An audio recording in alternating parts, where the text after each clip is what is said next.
Daha şimdiden terledim. Şimdiden sırtım falan ter Evet. içinde. Bugün kaç derece? Kendi telefonuna baksana bir. 30'u vardır ya. Ben hissedilen 32 diyorum. Bakalım. Asansörümüz nasıl? 32. Klostrofobisi olanlar kapatsın hemen. 34 hissettiriyormuş ve 32 şu an. Çok kötü ya. Bayağı sıcak gerçekten. Ama Buraya hafif göre bir çok rüzgar var en sıcak. azından. Gölgede güzel Ya bizim yani. apartmanın içi çok sıcak. Ya o zaten yani. Kışında soğuk işte. O asansörde gördüğünüz şey de Bu Ağustos ayında çoğu insanın kira sözleşmesi bitiyormuş. Şimdi öyle olunca tabii yeni insanlar da geliyor. Yeni evlerine taşınıyorlar. Taşınırken de bir sürü eşya getirdikleri için tabii hepsini asansöre çıkardıkları için hani o asansör çizilmesin diye asmışlar onu. İnsanların asansöre verdikleri değer.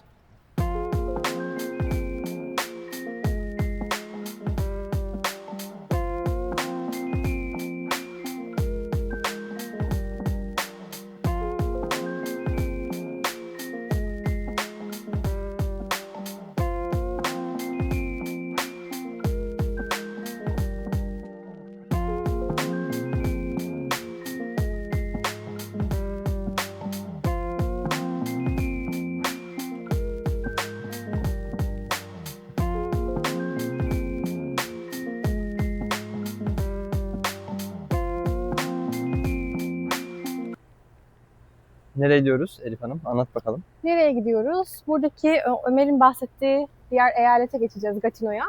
Bize zaten 10 dakika falan, yani bisikletle bile çok yakın. 10-15 dakika falandır herhalde geçmesi. Ya hadi trafik bilmem ne dersen en fazla 25 dakika sürsün. Hadi en Aynen. fazla yani. Orada Lake Leamy diye bir göl var. Böyle biraz şey gibi, sahil gibi diyeyim. Oturup kumsalda falan takılabiliyorsunuz. Kafesi var vesaire var. Yüzmeye gidiyoruz bugün.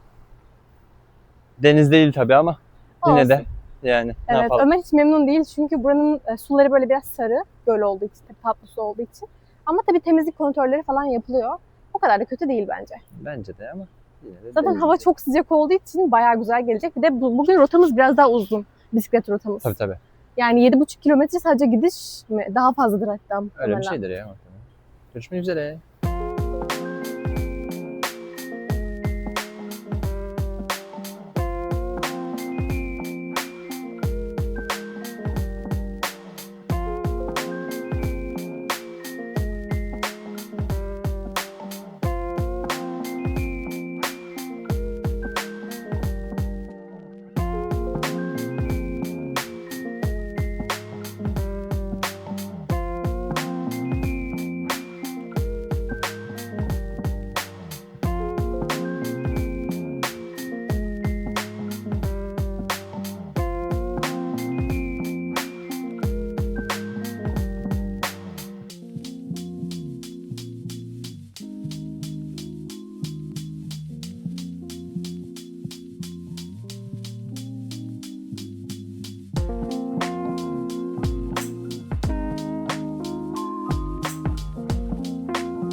Selam. Nasıl diyor? Anlat. Yol çok kötüydü ya. Biraz fazla uzatmışız yolu. Bir de şöyle bir şey oldu. Normalde Ömer işte navigasyondan yola bakıyordu. O kadar sıcaktı ki sıcaktan Ömer'in telefonu kilitlendi. Evet. Uyarı verdi yani. Ve hiçbir şey göstermiyor işte. Evet. Yani. Ve ben de yol bulmada hiç iyi değilimdir yani. Ve kendi telefonumdan arkadan yol bulmaya çalışıyorum. Yanlış yollara falan giriyoruz. Girdikçe uzatıyoruz. Geri dönmeye çalışıyoruz falan. Bu sıcakta. Ama 10 dakika falan uzamıştır en fazla. Yani aynen çok uzatmadık da hava çok sıcak olduğu için Evet, çok o etkiledi biraz yani. rahatsız etti yani. Ama geldik şu an. Şimdi geldik evet. aşırı kalabalık değil diyeceğim ama kalabalık yani. Çünkü pazar günü Yani zaten evet. herkes zaten hava sıcak. Herkes serinleme geliyor. Millet biliyor kışın -30 olacağını. Aynen. Hadi -30 deyince linç yiyoruz ya. Tamam hadi.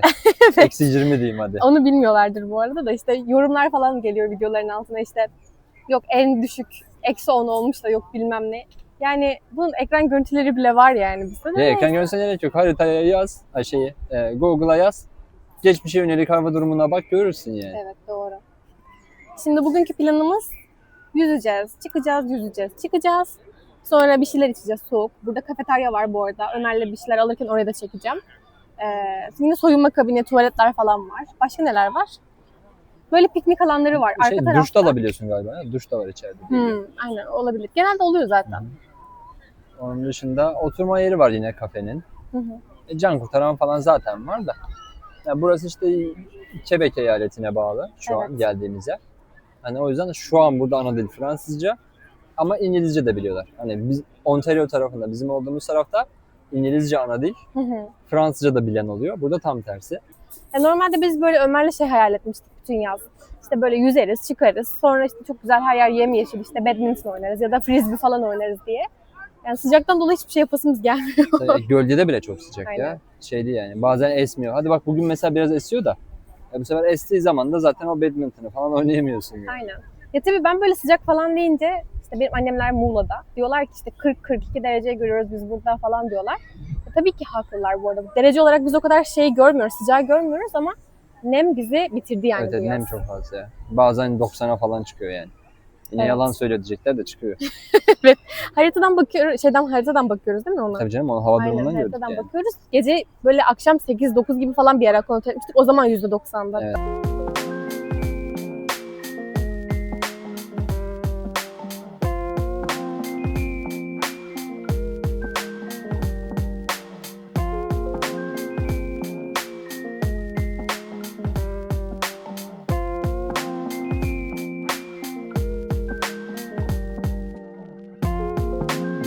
Selam.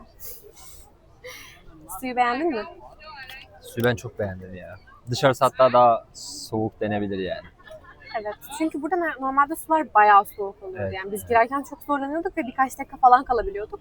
Ama burası belki havanın da sıcaklığı ya da artık iyice sular ısınmıştır. Onun da etkisi vardır. Bayağı iyiydi yani. Bayağı güzel bence çok güzel ya. Deniz gibi hissettiriyordu yani içinde. Bir de berraktı mesela bu sefer. Bir de kumsal zaten. Aynen. Ondan dolayı da yine güzel. Evet. Yani ihtiyacımızı karşıladık. Deniz ihtiyacımızı birazcık. Evet. Şimdi Pringles yiyoruz. Küçük bir mola.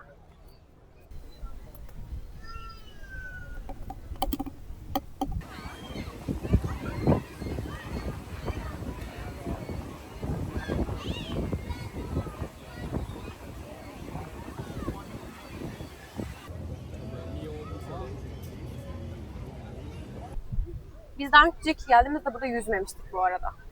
Evet yüzmemiştik. Ama yüzelim diye de düşünmüştük çünkü beğenmiştik zaten. Evet. Bir de çok fazla yer var zaten ya. Yani bisikletle mesela 10 dakika bisiklet sür bir yerde yüzersin. Ondan sonra 10 dakika daha git başka bir yerde yüzersin. Yani çok fazla yer olduğu için inanılmaz kalabalık da olmuyor. Tabii bazı favori yerler oluyor mesela burası. Burası biraz daha kalabalık diğer yerlere nazaran. Onun dışında başka buranın avantajı olarak ne diyebiliriz? Mesela o kafe var işte güzel her şey var yani. Aynen. Bayağı. Bir de piknik yapma alanı var mesela en güzel Ha, şeylerden biri. evet. Mesela geldiniz çoluğunuz çocuğunuz var. O yüzerken işte barbekü vesaire falan yapabilirsiniz Hı hı. yani. Barbekü için alanlar falan da var zaten. Güzel yine ücretsiz gayet çok güzel bir şekilde vakit geçireceğin, serinleyeceğin bir yer yani. Beğendik. Evet kesinlikle ben de katılıyorum. Güzel.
Burası piknik alanı.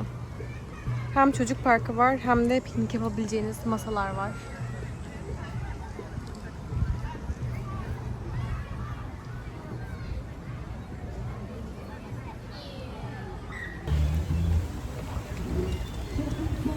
Dönüş vakti. Yüzdük güzel güzel. Bu yorgunlukta bir daha bir bisiklet sürelim şimdi. Evet. Ömer'in uykusu geldi. Benim uykum hep var. Bizim de vasıtalar bu işte. Bizim araba. Anneciğim 2 tane arabam var işte. Öyle düşün o zaman. Doğru. Bu da bir de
Bisiklet rotamızda gördüğümüz şey. İşte bundan bahsediyorduk yani Kanada'nın doğası vesaire derken. Hatta şey de yapabilirsin bak mesela hani şimdi sen G'yi gördün de bak mesela en yakın ev nerede bak hemen onu göster. Yaşanan ev. Bildiğin yani aralarında kaç metre vardı yani? Bak 50 metre vardı bence. Evet. Bayağı güzel ya. Yani adam bahçesine çıkıyor geyik görüyor mesela.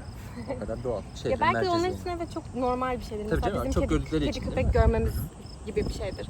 Çünkü mesela ben de hep görüyorum böyle görür görmez durup video falan fotoğraf çekiyorum falan. Diğerleri geçiyor yani Tabii çok canım, normal bir öyle. şeymiş gibi. Sürekli görüyorlar ki onlar yani. Aynen. baktığın zaman. Devam ediyoruz yola.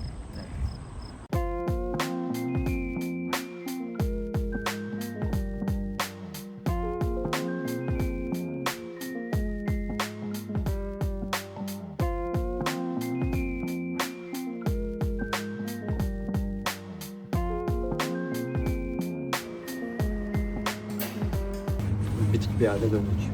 Evet. Ne bizim enerjimizi yerine getirir bu. Çakma korneto işte güzel değil ama neyse. Hiç de güzel değil. Ya bu arada Türkiye'de en özlediğimiz şeylerden biri de dondurma ya. Evet. Çünkü burada hep kutu dondurma kültürü var. O yüzden bu tarz külahlar işte ya da ne bileyim diğer çeşitler falan pek yok yani. Kaşıkla yemeği seviyorlar yani. Evet. Bir de fıstıklısı da çok nadir. Hiç yok da demeyeyim de Evet. çok nadir. Birileri bizi özlemiş. Bizi özlememiş, bağırmaya sebep bulmuş, onu şey yapıyor.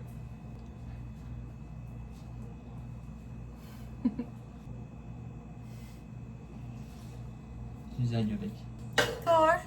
Abileri ablalara el salla.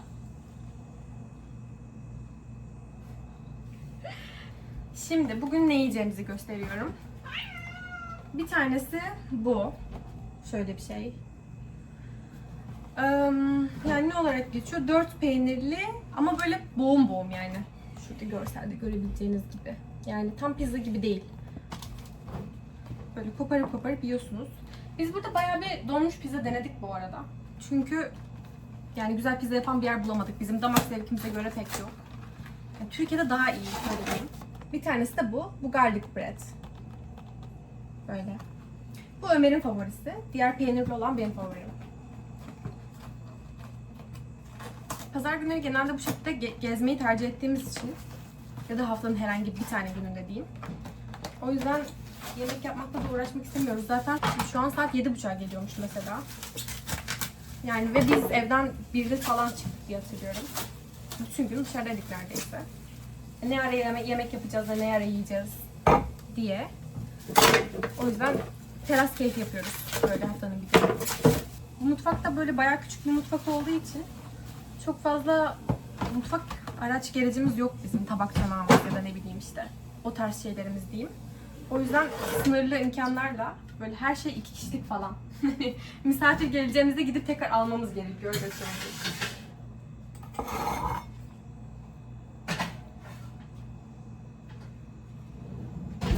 Şimdi bunları fırına koydum. Ömer akşam yemeği için limonata almış. Bu arada biz buraya gelmeden önce limonatalarla alakalı böyle birkaç video izlemiştik. Yani spesifik tabii ki limonatayla alakalı bir şey değildi ama işte Kanada'nın limonataları çok iyiymiş falan diyorlardı böyle videolarda. Sonra geldik. Gelir gelmez tabii ilk hafta denedik. Gerçekten bayağı güzel yani. Türkiye'deki gibi değil bence. Nasıl bir fark var tam olarak tanımlayamam. Ama güzel. İlla bu marka değil bu arada. Diğer markalar da güzel. Biraz daha şekersiz böyle ev yapımı limonatası gibi belki diyebilirim. Böyle. Bunları hazırlayacağız. Zaten bir 5-10 dakika anca sürer. Sonra terasa çıkacağız. Çünkü evin içi genel olarak bayağı sıcak ya bizim. Hani böyle klima açsak da ya da fan falan çalıştırsak da çok etki etmiyor. Dışarısı daha serin diyeyim yani. Hani rüzgarlı falan en azından rüzgar hissedebiliyorsunuz falan. Burası böyle bayağı güneş alan bir daire. Onun belki etkisi vardır. Bir dezavantajı vardır. Böyle yani. O yüzden yazın genelde balkonumuzda olmadığı için böyle terasta bol bol vakit geçirmeye çalışıyoruz. Hem bize iyi oluyor hem güzel güzel esiyor falan. Ve de teras genelde boş oluyor yani biz gittiğimizde genelde kimse olmuyor. Benim şey varmış. Yok senlik bir şey. Limonatanın tadına bakmak var. Şunu senin için aldım. Zero sugar ama. Bu benim için. Bunu benim için almış. Bunu da kendisi için almış. Bilmeyenler için Ömer bir şeker bağımlısıymış. Çünkü evde 50 kere bana bunu söylüyor her gün. Ve ben her gün bunu duyuyorum. Yani güneş şekerle başlamazsa ya da ilk uyandığında birkaç saat şeker almazsa falan kötü oluyormuş. Onu söylüyor. Bu arada arkadaki dağınıklığın kusuruna bakmayın. Çünkü biz ilk defa aylık alışveriş yaptık. Depolama alanımız da biraz sınırlı olduğu için işte aldığımız sağlıklı atıştırmalıkları falan oraya koymaya çalıştık. O sırada Pringles'ın oradan görülmüş bu arada. Hep de sağlıklı olmasın canım. Yani. Arada bir de şey olsun yani. Evet. Düzelttim işte tamam hadi. Çıkıyor yani. O yüzden. Bu ikisinin doğal farkı ne? Onu söyledin mi peki? biri limon, Limonataları. biri şekersiz, biri şekerli. Değil mi? Başka Evet, evet. şey var mı? Bu ya sadece şekersiz seninki. Bu arada evet şeker bağımlısın. Ne var bunda? Garip değil mi? Tamam. Sevmiyorum. Güzel bir şey değil. Güzel bir özellik değil ama Evet. şeker bağımlısıyım. Ne yapabilirim yani? Bırakmaya çalışacakmış şimdi. Evet inşallah. Şu işte okul bir bitsin de. Lütfen, evet. Videonun altına lütfen Ömer'e destek mesajları atın.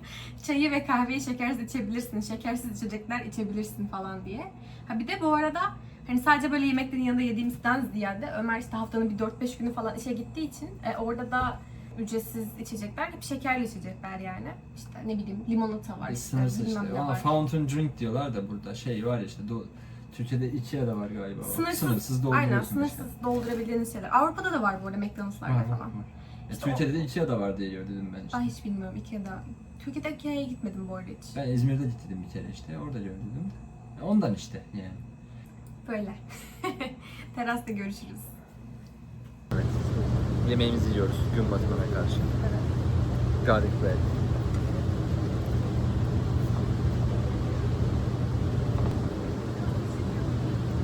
Geçen sefer de sen bunu çok beğenmiştin. Güzel.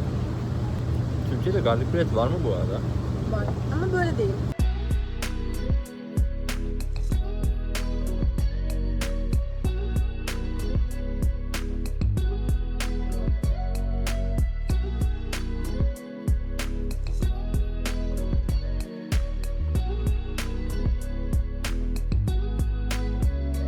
Yemeğimizi yedik. Güzel bir gündü. Güzel bir pazar günüydü. Çok güzel dinlendik, yüzdük.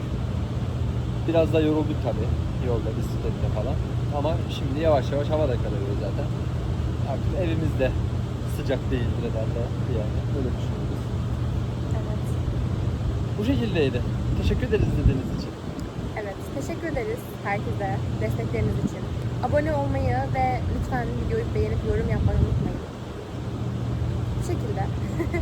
Bu arada haftaya tekrar görüşürüz.